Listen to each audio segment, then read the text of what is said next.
Sunday School teacher. I'm glad that you've joined us for our time of study today. Today is the last in our series of six lessons of looking at the book of Joshua. Today's lesson is for July the 12th, the last in this series. We've been talking about leadership principles. And now we come to the end of Joshua's life. And we're going to learn a very important principle for us as leaders. Now you're going to have people in your class that say, "Oh, I'm not a leader." Yes, everybody's a leader. Everybody is a leader.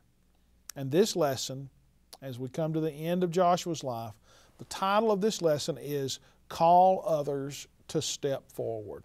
We're in Joshua chapter 24, and the point of the lesson is that leaders set the example and call others to follow God. Leaders set the example and call others to follow God. The best leaders that I've known are the ones that lead by example, and they expect the best from others. I think about a captain on a sports team. You think about professional sports, especially in baseball. They don't name just anybody captain. And there are lots of teams that don't have captains because that captain of that team is one who leads by example. Everybody knows that he's going to show up every day and give it everything he's got. But he's also going to be the one that's not just going to talk a big talk, but he is going to expect the best out of his teammates. He's not going to fuss at them, but he is going to let them know that they could do more, that they could be better. That's what we're going to see in Joshua here at the end of his life, is that he is one that's led by example, and he's expecting others to be leaders as well. As I said, Joshua was at the end of his life, and here in these verses we see that he is reminding the Israelites of just how faithful God had been. And now Joshua is challenging them to renew their commitment to God. So let's look at these verses. Joshua chapter 24, we'll look at verses 14 and 15. In this translation it says, "Now fear the Lord and serve Him with all faithfulness.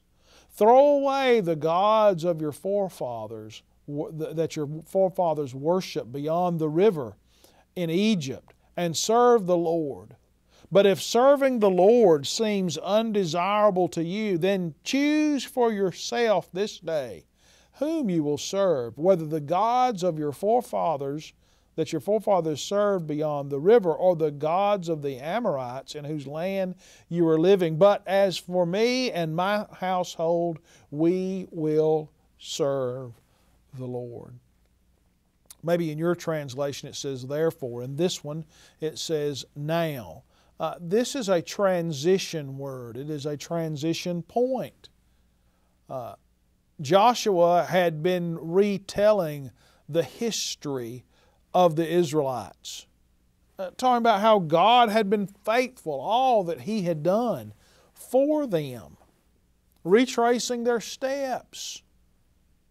He says now, or therefore, we come to a transition. He's gone from preaching the sermon to now he's giving the application.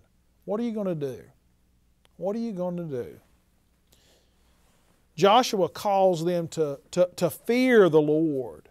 Now, when we say fear the Lord, we're not talking about being afraid. We're talking about having a healthy respect. God does not want us to follow Him because we're afraid of Him, but He does want us to have a healthy respect for Him. You say, well Tim, what's the difference? Well, not everybody that I hang out with is Christian.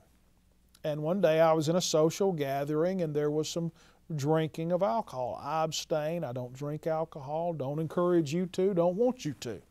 I think it is a bad thing. But not everybody that I hang around with is a Christian, and not everybody that I hang out with has the same commitment that I have about alcohol. And we're at this social gathering, and we're with these